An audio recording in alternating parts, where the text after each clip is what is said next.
हमारी इस sci-fi short film की कहानी शुरू होती है हॉस्पिटल से, जहां एक डॉक्टर इस बात से परेशान रहती है कि उसका बूढ़ा पेशेंट बिना उसके नॉलेज के कैसे कहीं और जा सकता है। वो रिसेप्शन पर भी इस बात को पता करने जाती है और वहां उसको बताया जाता है कि उसका पेशेंट सर्वाइव नहीं कर पाया और इसलिए उसको हॉस्पिटल ले गए। लेकिन उस लेडी डॉक्टर को ये बात समझ नहीं आती कि उसको बिना बताए ऐसे कैसे उसके पेशेंट को हटाया जा सकता है। और तभी उसको वो एम्बुलेंस नज़र आता है जो इस मरीज़ की बॉडी ले जा रहा था। वो तुरंत उसका पीछा करती है।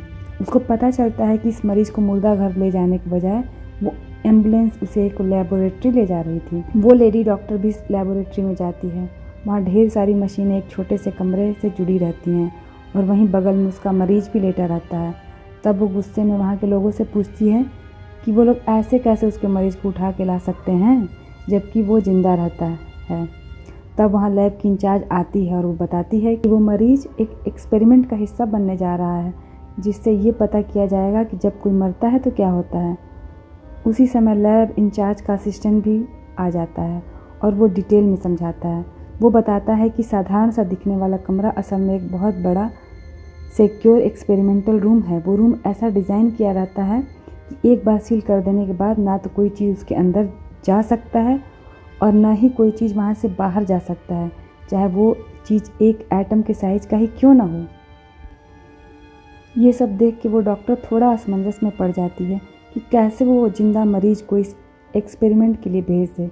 लेकिन किसी तरह लैब असिस्टेंट उस डॉक्टर को मना लेता है और फिर वो सारे मरीज को अंदर भेज के उनकी दिल की धड़कन रुकने का इंतज़ार करने लगते हैं। जल्द ही वो समय आ जाता है जब उस मरीज़ को हार्ट अटैक आता है और उसकी आत्मा उसका शरीर छोड़कर निकल जाती है और सारे साइंटिस्ट अपना कंप्यूटर देखना चालू कर देते हैं ताकि उस डेथ का आफ्टर इफ़ेक्ट दिख सके। लेकिन सारे ये जान के दुखी हो जाते हैं कि सब कुछ पहले जैसा नॉर्मल ही दिख रहा था। तभी वहाँ खड़ी डॉक्टर को उस मरीज़ की आत्मा नज़र आती है जो रूम के अंदर फंस गई थी। वो आत्मा बहुत कोशिश करती है कि उस कमरे से भाग जाए लेकिन वो वहाँ फंसी ही रह जाती है। सबसे अजीब बात ये थी कि उस आत्मा को बस वो डॉक्टर ही देख पा रही थी और कोई भी नहीं।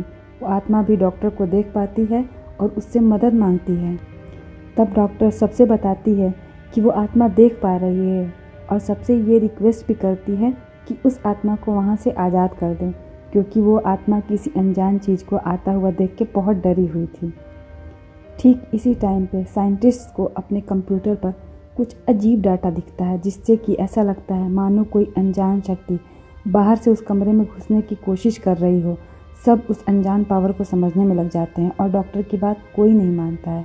इस पर वो डॉक्टर खुद ही जाकर सारे बिजली के तार को काट देती है जो कि उस कमरे से जुड़े हुए थे और वो आत्मा आज़ाद हो जाती है। इसके बाद वहाँ के साइंटिस्ट तुरंत ही फिर से उस कमरे की बिजली जोड़ देते हैं। लेकिन जब दोबारा उस कमरे का पावर ऑन होता है तब वहाँ खड़े सारे लोगों को ऐसा लगता है जैसे कोई अनहोनी होने वाला है। वो आपस में ये बात भी करते हैं। सब उसको ध्यान से देखते हैं लेकिन उनको अभी भी कुछ नज़र नहीं आता है। फिर उस डॉक्टर को बुलाया जाता है ये समझने के लिए कि क्या उसको उस कमरे में कुछ नज़र आ रहा है। इस पर वो डॉक्टर चुप रहती है और आखिर में वहाँ की लैब इंचार्ज बोलती है कि वो उस कमरे में जाएगी। तब हम लोगों को पता चलता है कि असल में उस डॉक्टर को वहाँ कमरे में क्या दिख रहा था।